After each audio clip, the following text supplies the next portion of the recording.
Do you have a child that's struggling to learn to read? Even a nonverbal child is capable of reading, but we need to think a little bit further outside the box and teach in a way that's going to make sense to them.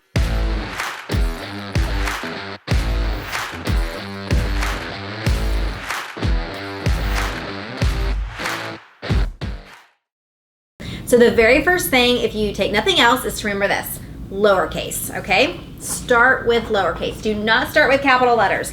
Also start with the sounds. When we're talking about all these different tips you're gonna use, start with the sounds. Don't start with the names of the alphabet, okay? Think about this as receptive only. Don't start with expressive. So traditionally in education and teaching reading, we start with, what does the sound say? You know, we're asking all these questions, or we're wanting them to have this auditory vocal response. Don't even worry about that. Focus on, are they able to identify? And how we can do that is simply by using something like this, tiles. You can have tiles that you get from like a store, or you can print our handout here and go cut them out. And it's as easy as cutting those out, making 2 copies, and then setting out 3 different examples, like an M, T, and A is what we have here. And you're gonna be my kiddo today. Okay. So here's my field is here, and I just simply say, match the sound. So you take this, and I give the sound instead, and then see if you're able to match it. So she's gonna match it there. Now we've talked about, this is the M sound, and I didn't say, this is M, say M. I didn't do any of those things. I focused on receptive and a very simple response. Now because I'm saying the sound, and I'm giving them the exact visual representation and asking them to match, all I'm doing is pairing the sound of the sound that they're hearing with the letter that they're placing.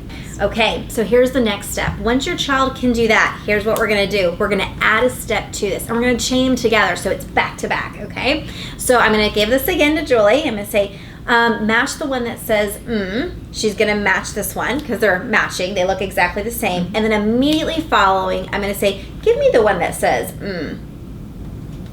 And they're gonna get the answer right because I just gave them the answer to match, said the sound, and then represented the sound and asked them to select the one, and their fingers are often already there. So it becomes really simple. And that is where you're gonna start in teaching sounds of those lowercase letters, is mixing these little fields around, adding other letters to this. So match the one that says T.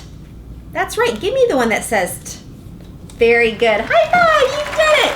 So we're gonna celebrate these 2 little steps, and this is gonna take you towards reading. And we'll have more information in our next videos on the next steps. And there's nothing more exciting than success, and allowing our children to be successful and us to praise them is just going to keep them getting more and more motivated to read. So this is really exciting. It is very exciting, and kids do some great things with it. Keep shining bright, and make sure to check out the rest of our parenting videos.